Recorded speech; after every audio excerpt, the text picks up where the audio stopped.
Hi, everyone, and welcome back to Business Ethics. So today we're going, or rather for this module period, we've been thinking about discrimination, what it means, how it's relevant to issues connected with the workplace. So the first thing that we are going to want to think about is what discrimination is. So today what we're going to be doing is we're going to be looking at some definitions for discrimination. We're going to be focusing primarily on the Moreau reading and using that as a starting off point and thinking about how we want to define what discrimination is. And as I'm sure many of you have noticed, it is almost impossible to talk about discrimination without also, or rather define discrimination without also explaining why it's wrong. So in general, right, when we think about what discrimination is, we think about instances where the definition and the wrongdoing are very much tied up with one another. And that's especially true within the sphere of business, right? So these are some examples of instances of people speaking out against discriminatory business practices that were headlines the past couple of years. We have scandals coming from Fox News, and most definitely also, other news stations like CBS and NBC. There was, for those of you that are interested in video games. So this is a huge video game company, Activision Blizzard. There has been a lot of employees coming out talking about ultra discriminatory workplace environment. Unsurprisingly, a lot of silencing of people coming forward. And we see other forms of discrimination as well, coming in the form of discrepancies in what someone is paid. Men making a lot more money than certain women that also hold the same positions. We see things like this. We also see obviously a lot of racism, and we're going to be talking about in particular, it's not thinking of things in the narrow way of just, discrimination based on race or discrimination based on gender. We're going to be exploring a little bit at the end of the lecture why we need to have a more intersectional understanding of discrimination.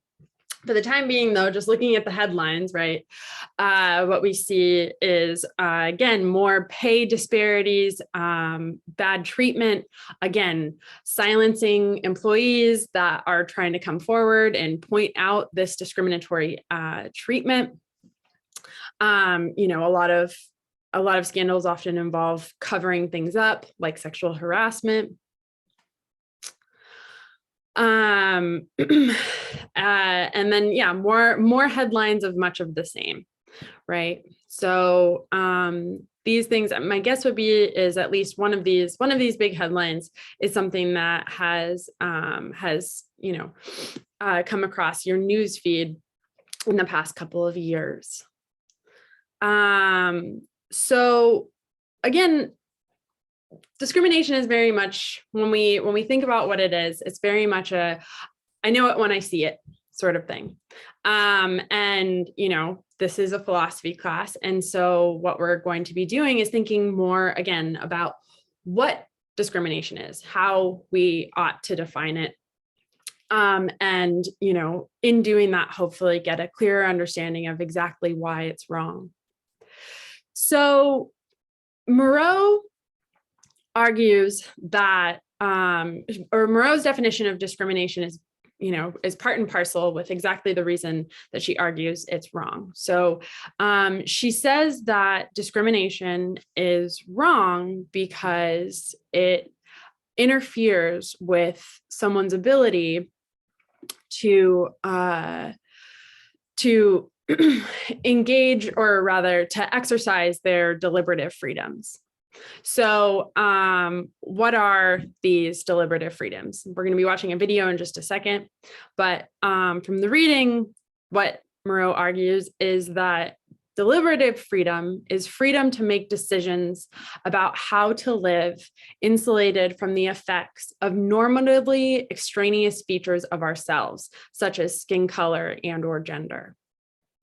So what is this exactly, this notion of deliberative freedom? So oftentimes when we hear people say, talking in the news, things like this, like infringing on my, on my freedom, I think in particular in the United States, oftentimes we conflate two very different notions of freedom.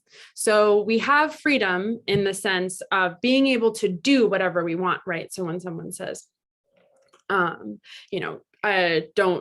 implement vaccine mandates or mask mandates in particular, I'm sure many of you are familiar with these sorts of debates, people saying, don't constrain, my actions shouldn't be constrained by these rules. I should be free to do whatever I want, barring breaking the law. Other than that, don't restrain the things that I can do physically. Don't constrain how I move in the world. And then we have, that's one notion of freedom. And then there's another notion of freedom that oftentimes gets clumped in with the first one I just described, but they are two very, very different things. We have, yes, freedom in the sense of being able to sort of move freely in the world, like do what we want up until a certain point, right? Not breaking the law or something like this.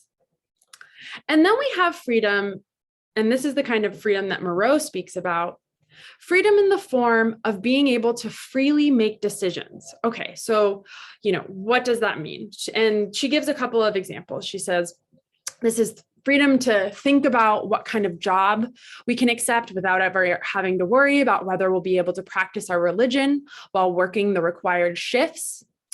Free to think about where to work and live without having to worry that public transit will be inaccessible to us. Freedom to eat or shop without having to wonder whether someone might ask us to leave and breastfeed somewhere more discreetly.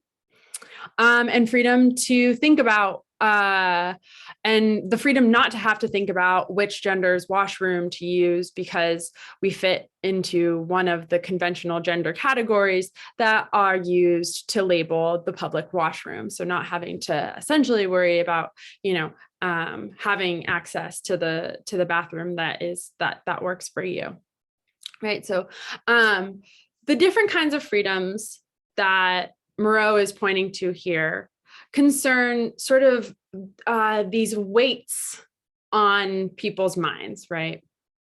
So not having to worry about a workplace not making accommodations for you so you can practice your religion accordingly, not having to, and we'll talk about this more in a moment, but not having to worry about, are there going to be dress codes where I'm not able to wear my religious headwear, or are there policies in place that prevent, sexual harassment and things like this? Having to worry about these sorts of things weighs on a person. And what Moreau argues is that those kinds of weights really inhibit our ability to make certain decisions. So if that feels a little bit cloudy to you, another way to understand this freedom, this sense of freedom that Moreau has in mind, is one where this idea of the freedom to make certain choices, sort of your freedom to self-determine, be the best version of you. That's the kind of freedom that Moreau has in mind here. Now, notice that that's much different than the first kind of freedom I was talking about, right? So the first kind of freedom that I was speaking about concerns the kind of freedom that comes with being able to move freely in the world, not being constrained up until a certain point. The kind of freedom that we're now speaking about concerns ideas of or concerns, like how you exercise your own autonomy, having freedom to choose how you see the world, how you feel about the world, how you interact with it. Like I said just a moment ago, freedom to self-determine, to sort of mold your best self and not being undermined by other things in the world. So one extreme version of someone who lacks that kind of freedom, the kind of freedom that Moreau has in mind, is someone who might have been manipulated into joining a cult, right? So when people join a cult,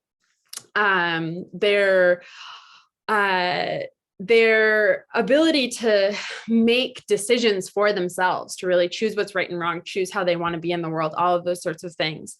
It's a level of manipulation that comes from the people who are running the cult that constrains the kinds of decisions, the brainwashing, I guess you could say, that occurs in those contexts, constrains the kind of decisions that are available to the people in the cult.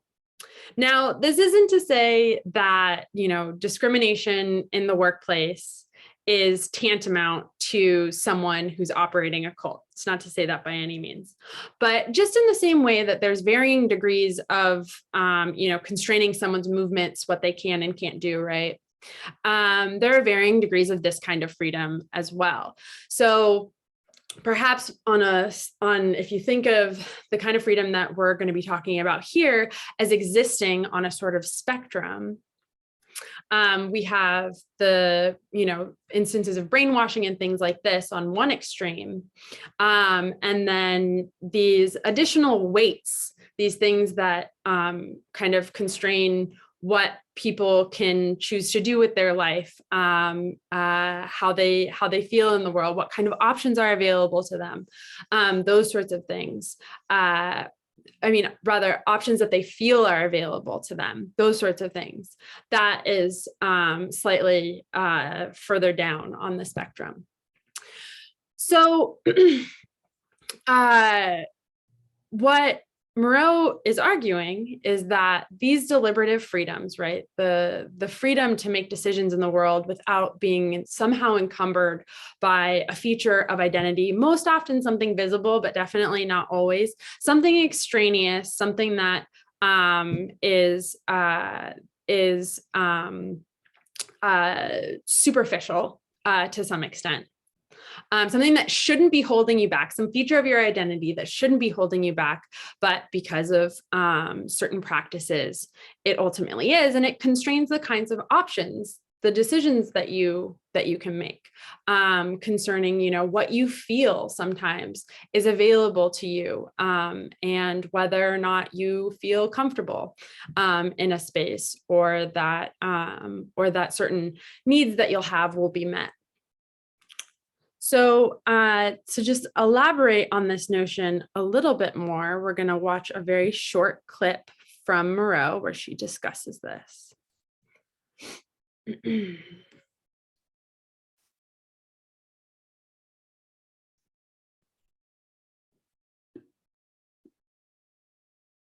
Class citizens deserving of second-class facilities.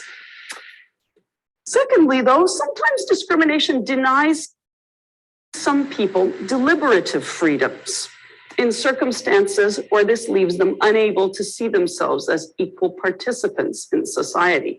I have a theory about certain kinds of freedoms, which I call deliberative freedoms. They're basically the freedom to think about what you're going to do and choose your own plan for your life without having to factor in constantly other people's assumptions about certain traits of yours, like your gender and what a person of your gender ought to be doing, or your race and what abilities a person of your race ought to have.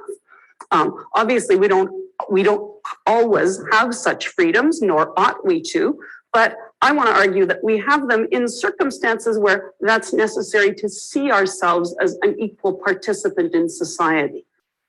So, for instance, I don't have a right to have you cover the cost of my religious pilgrimage that I think is necessary, even though if you don't cover that cost, that's going to impinge on my autonomy or my freedom. But we do think that I have the right to be able to practice my religion and hold down a job, even if that means that you as my employer need to give me a more flexible work schedule so that I can pray at the times of day that I'm required to. So obviously it's a very difficult task to specify when a person has a right to one of these deliberative freedoms and when they don't. But my thought is that they do when it's necessary, for them to have that right if they're going to see themselves as a full and equal participant in society. And you can see how thinking about this particular problem when people are denied deliberative freedoms in circumstances when they have a right to can easily help us make sense of the idea that discrimination is a personal wrong. If you've denied a particular person their deliberative freedom, you, in a circumstances where they have a right to it, you've violated a right of theirs. Okay. So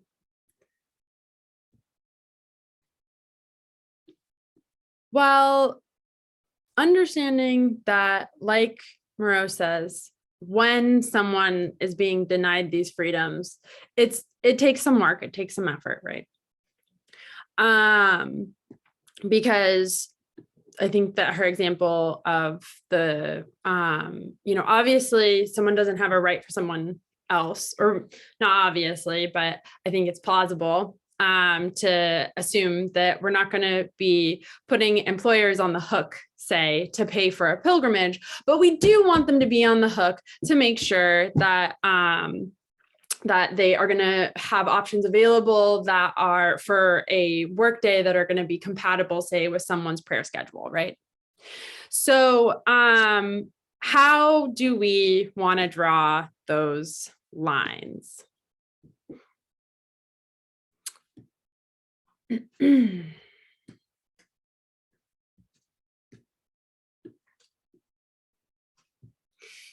So the way that, my apologies. The way that that Moreau suggests we should draw these lines comes down to ultimately tort law.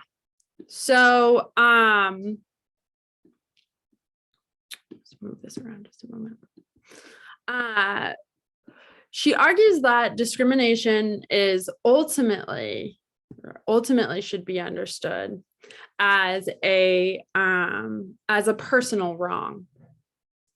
So what this means, or where she derives this from rather, is that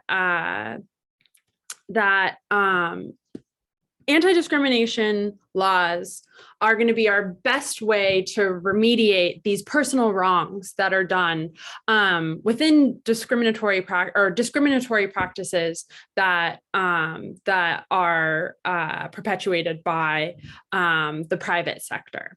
So tort law is the primary place, so laws that are in place to seek remediation for personal grievances.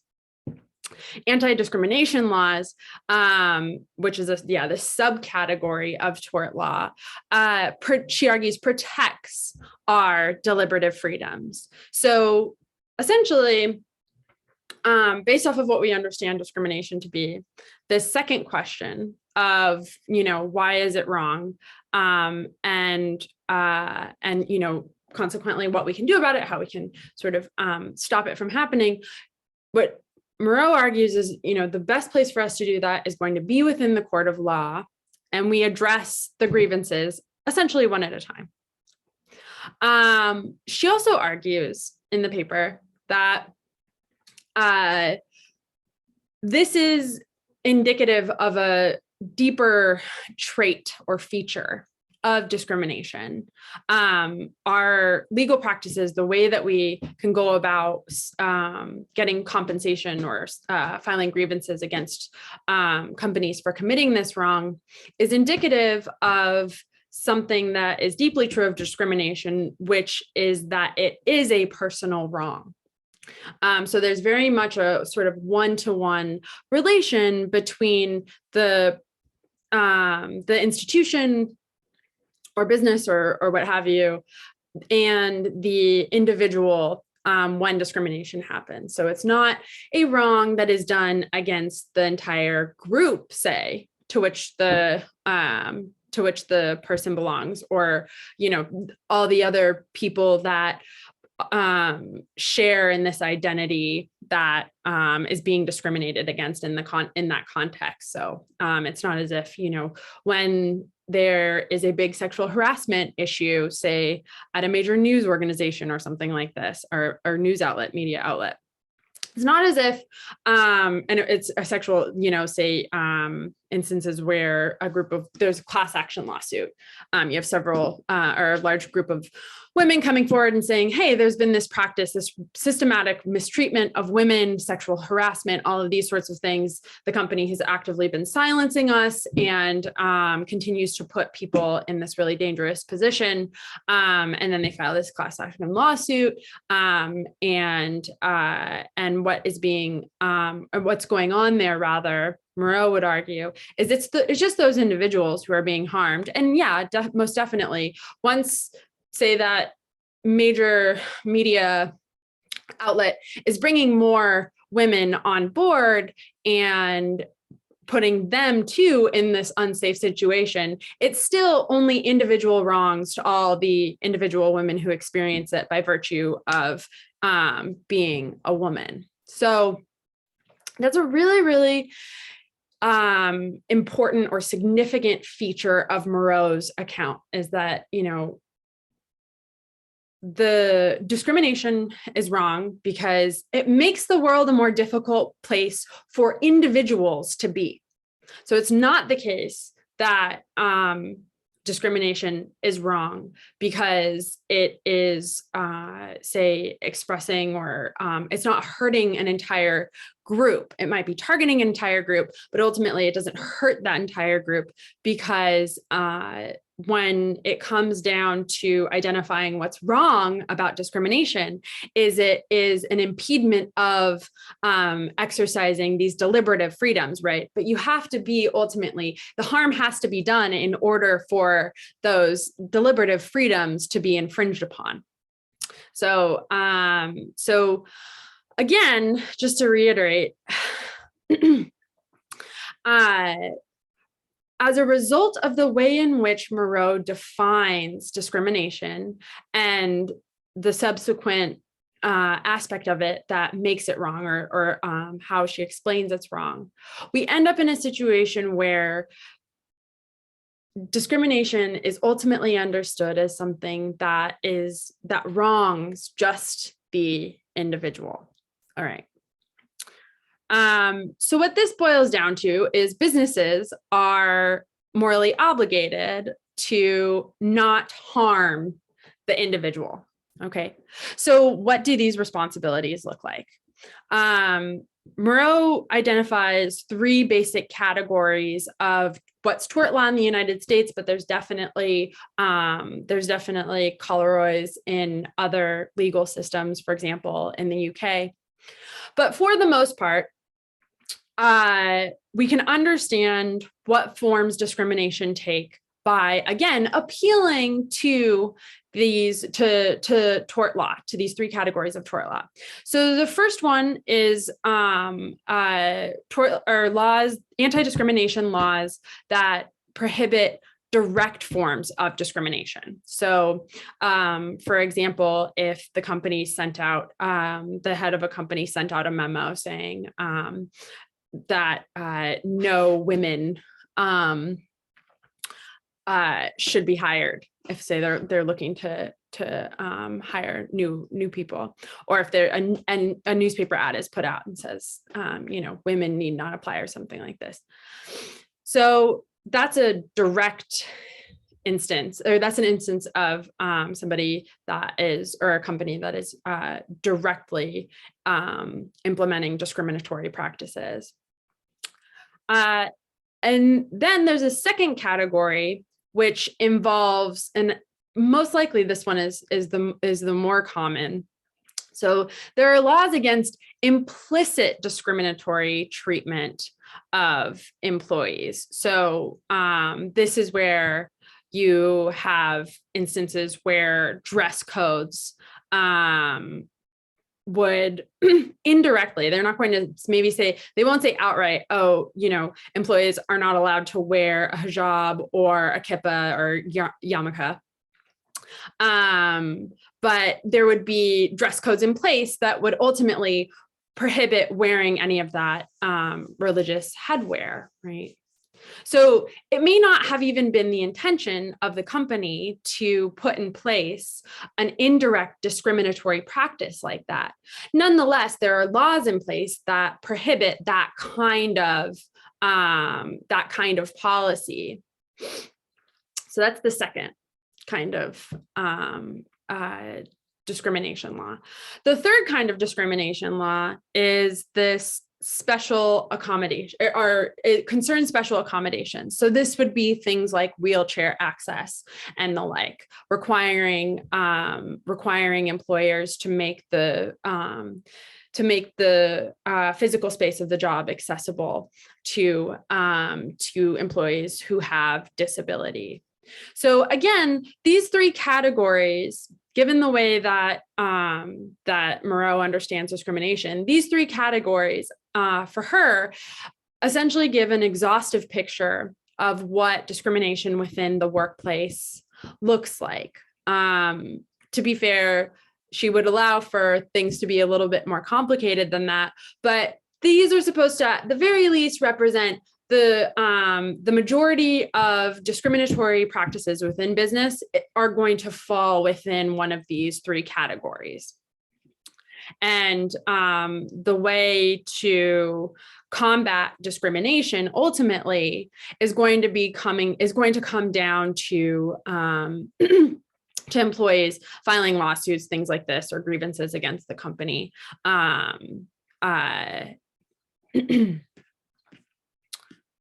So that is a summary of Moreau's view on discrimination. And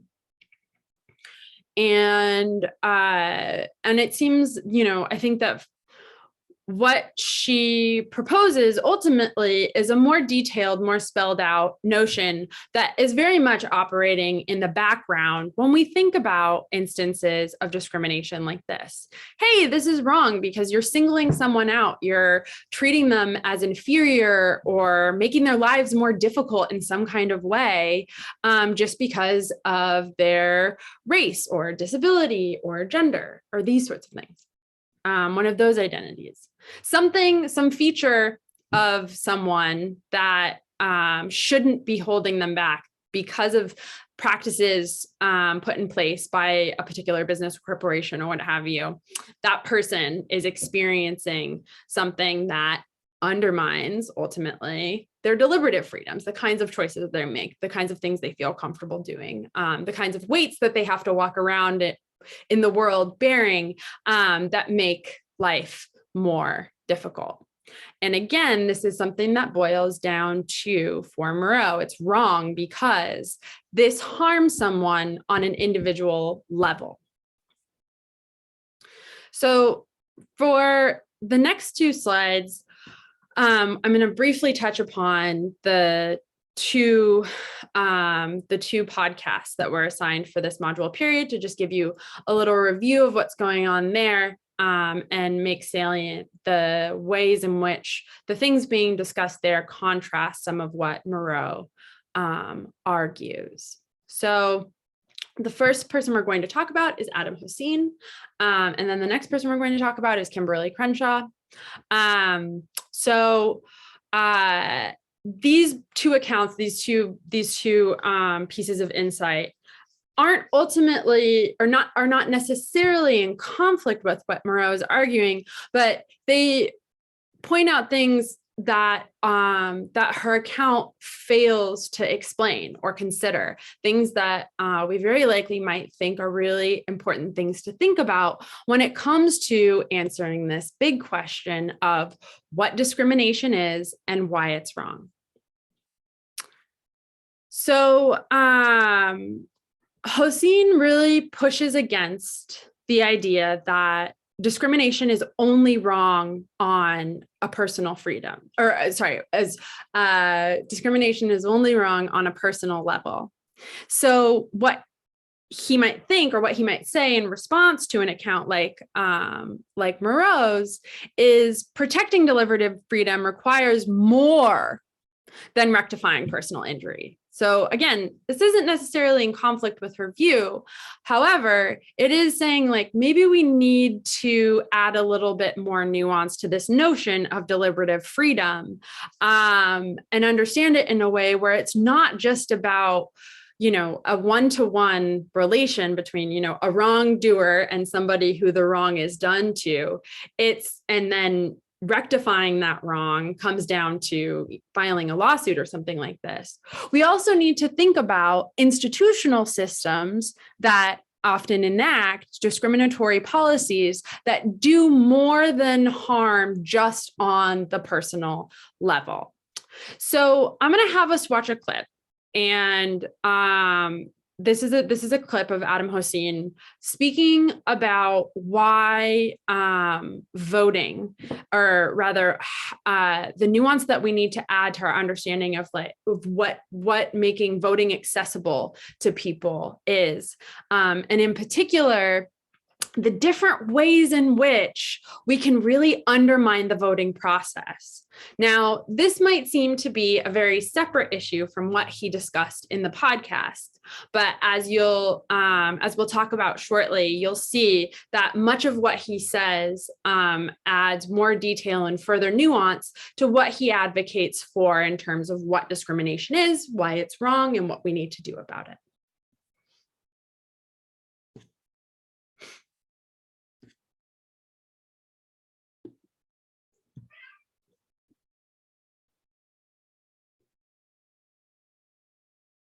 Can you hear me? So, thank you so much to the organizers for inviting me. Thank you all for coming out. I was asked to talk about dislocation, and so what I thought I would talk about is political dislocation, the sense that some people have of being shut out from the political process in this country. And I wanted to talk about two different forms of, two different ways in which people might be shut out from that process. One, most straightforwardly, that they might be prevented legally from simply casting a ballot. But I also want to talk about a little more subtly some ways in which there are psychological barriers at times to political participation. And I'll talk through a few examples. So the first example I want to talk about, maybe one of the most obvious, is voter ID laws. So these laws were intended to reduce the problem of fraud at the ballot, but it seemed that there was very little evidence of such fraud, and their practical effect was to prevent a lot of people from being able to vote. And they fell especially hard on poorer Americans, African Americans, and Latinx Americans. Now, there's one straightforward way in which voter ID laws shut people out. They simply make it more difficult for them to cast a ballot if they find it hard to get the relevant kind of ID. But there's also a psychological aspect even to those laws where if people can reasonably infer that these laws are made precisely to prevent them from exercising their political voice, then they can reasonably be discouraged from trying to exercise their vote, and engage in political speech, and so on. A second example, campaign finance. So a series of cases, beginning with Buckley versus Vallejo, running through Citizens United and Speech Now, have altered the campaign finance structure in the United States, the way in which we fund elections. So one part of our current situation is that campaigns are funded in large part through money spent by wealthy donors. And then we also have a system where super PACs run a kind of shadow campaign parallel to the official campaigns. And they can be funded through individual donations and from corporations, and it's possible now to spend an unlimited amount in donating to those groups. Now, there's a lot of political science discussing just how much effect unlimited spending has on political outcomes. But I also want to suggest that in this situation, it would be reasonable for the average American to assume that their voice doesn't count as much. It would be reasonable for them to assume that candidates will be more beholden to the wealthier donors that they take their money from, and to those who spend via these super PACs that, as I said, operate as a kind of parallel campaigning force for candidates. So here too, we have a potential kind of psychological barrier to political participation, where people might feel discouraged from participating in the political process because they feel that government won't take their interests and voice seriously. The last example I wanted to talk about, a little bit more closely related to a lot of work that I've done, is racial profiling. So, especially I'll talk about racial profiling of Muslim Americans and people from, if you like, Muslim backgrounds in the United States, people whose ethnicity is associated with Islam, such as Arab Americans, various South Asian Americans, and so on. So, in the wake of 9/11, we've seen substantial racial profiling of people from Muslim backgrounds. For example, the FBI and the NYPD reached out at various points to the Muslim community in New York and said, well, if we're going to deal with terrorism, we need to do it in a collaborative way, so we should have some community building exercises. But it turned out that frequently those community building exercises were in fact just there to allow the FBI to covertly wiretap and survey various community leaders in New York. So in that context, we have a situation where people from Muslim backgrounds can reasonably distrust the government and reasonably be worried that if they engage in political activism, if they're critical of the government, they will get in trouble. If they're not if they are permanent residents or other immigrants, that they might be denied the ability to naturalize, or that in the worst case scenario, they might even be detained.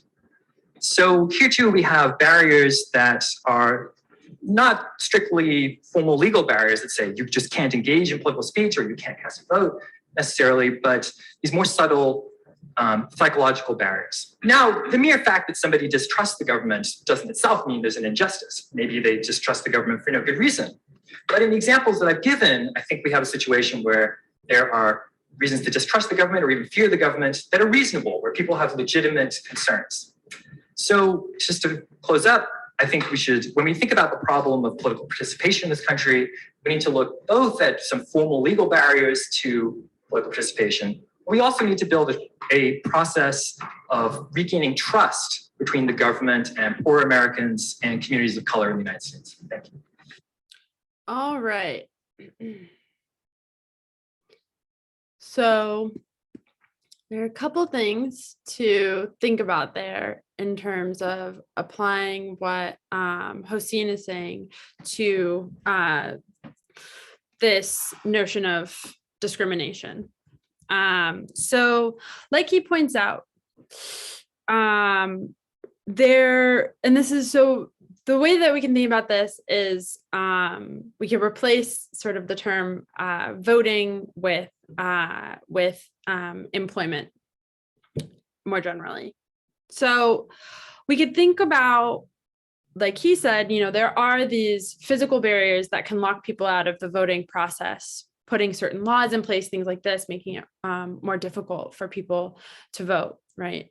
And we can dispute, say, the constitutionality of those sorts of laws when it comes to voting, and we can dispute putting discriminatory practices in place, or we could dispute discrimination within the workplace by appeal to anti-discrimination laws, essentially saying, it's illegal to do this sort of thing, to send out this memo, to not have certain facilities accessible to employees with disability, or to put policies in place that indirectly discriminate against a person.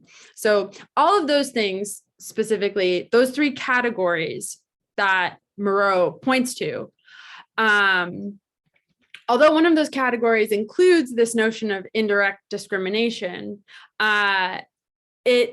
all three forms of them are direct in the sense that the remediation, acknowledgement, that sort of thing, the process for that is direct. So if we're spelling it out in terms of like this wrong being done on a personal level, and it's something that can be for the most part cashed out by, filing lawsuits and things like this, that represents sort of one set of barriers. So the directly discriminatory policies, indirect discriminatory policies, and absence of special accommodations, all three of those things sort of fall into the same category of a barrier within employment. So whether that's, it's keeping people out from applying for a job, or making the people who do work for the company, making their lives unnecessarily more difficult, targeting them based on their identity or identities. So those three categories, what they don't address are the psychological barriers that Hossein was pointing to when he was talking about voting, right? So he identifies those three, he covers three different examples. The first one, there's things that can be done that discourage participation. There's things that can be done that make people feel as though they're not going to be listened to if they tried to speak up. And then finally, there's things that can happen where it instills a reasonable distrust of the organization in power. So the way that we might want to think about that with respect to sort of using this as a foil for understanding this piece of discrimination that Moreau's account doesn't address. Using those three examples as a foil to understand how something like that might happen in the workplace. We can think of instances where there are not proper policies in place, say, to report sexual harassment, or the HR department of a certain corporation is notoriously bad and doesn't listen. And there's, people who have come forward haven't been listened to, or there's been some kind of indirect, subtle, hard to identify retaliation if they do come forward and speak out, right? And sometimes it's true, there are laws that protect against that, but I'm guessing that given that I believe every single person in this class works at least full time, right? All of you are working. I am certain that all of you have, at the very least, witnessed instances of discrimination that are much harder to call out. The laws barring that sort of thing are far from clear. And at the end of the day, there can be certain practices put in place that really discourage employees from trying to participate in implementing any kind of change, right? There can be practices put in place that can lead to certain employees feeling like they're not going to be listened to. And there are definitely certain practices in place. This is probably, my guess would be, maybe even the most insidious out of everything. Not just policies put in place, but behaviors or ways that managers and people in similar positions of power might behave that give employees with certain identities good reason to not trust. And as a result, and this is something that Hossein spoke about in the podcast. As a result, employees are discouraged from implementing change, and people who are in positions where they might experience a form or forms of discrimination are prevented from being able to really protest or implement certain kinds of change. So this was something that Hossein was talking about at the end of the podcast when he was saying things like dress codes can ultimately make it really hard for people to actively protest the positions that they find themselves in. And what he was talking about in the video is the psychological effect that that might have on a person really undermines autonomy and ability to advocate for change in a way that Moreau's account doesn't allow for. Because on Hosein's view, everything that I've been talking about here, discriminatory practices don't just hurt the individual.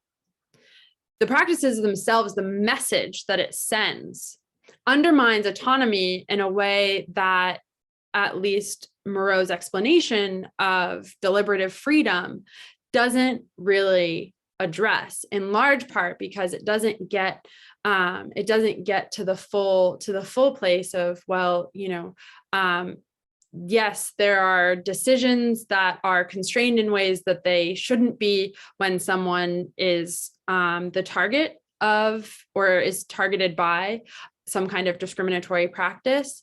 But it doesn't just wrong the individual, it wrongs a lot more other people that perhaps might not even be fully aware of how it's affecting them, because it constrains the kinds of things that people think that they're able to do, things that they're able to say, and ways that they're able to advocate for themselves or others.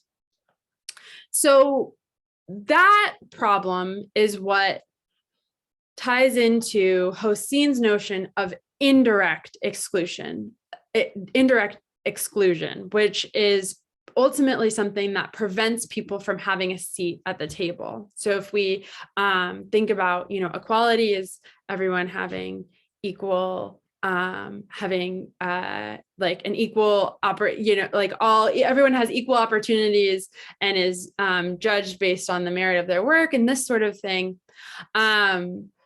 Even if we could put that in place, but that doesn't ensure equality, making sure that a particular business or corporation is an advocate for equality, that doesn't necessarily ensure that that certain groups won't have, or it doesn't ensure that certain groups will have a seat at the table, will have some voice and power in being able to address issues as they come up, will have a stake in what a company does, who it affects, and the messages that they send.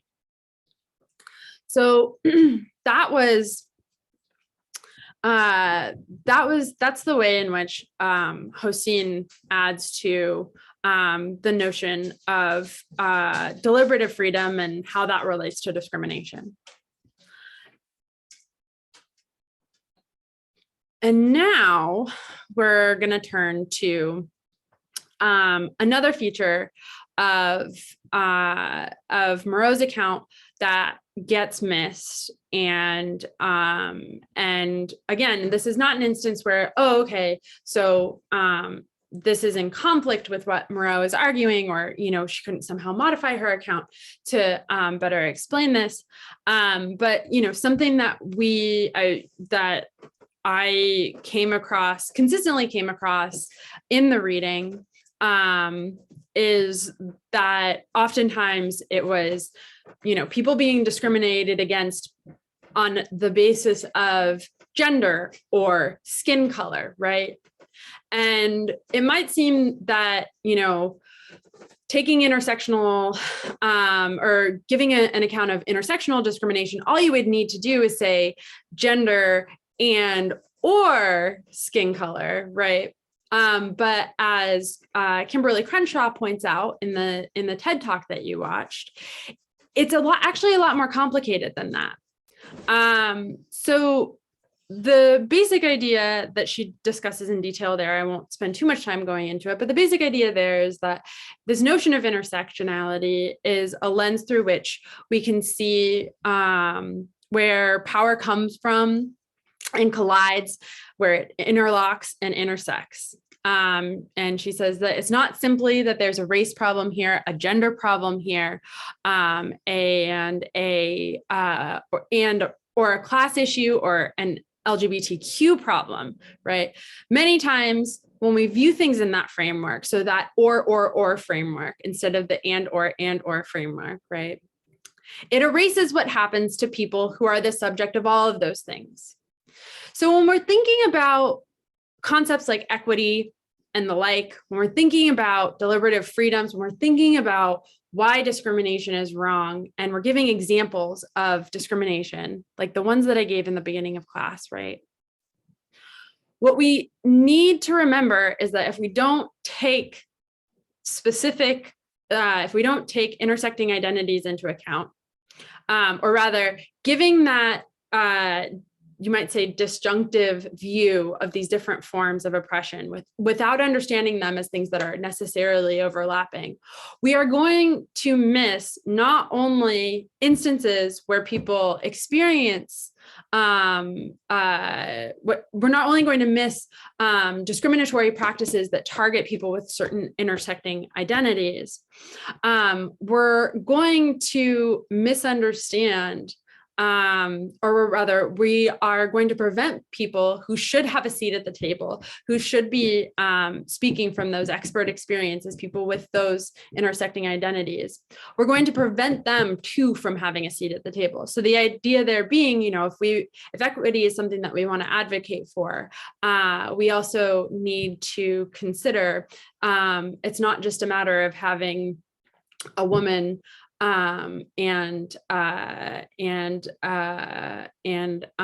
Black person at the table. We need to recognize that, like Crenshaw talks about often with herself, Black women in particular are going to they systematically experience very specific forms of discrimination that significantly differ from the kinds of discrimination that, say, white women experience in the workplace. And if we don't see the overlapping forms of intersectional discrimination there, we ultimately are not only just missing instances where there's harm happening, but we're continuing to prevent certain people from getting a seat at the table and advocating or being allowed the kinds of investments and having the kinds of stakes that we think that people ought to have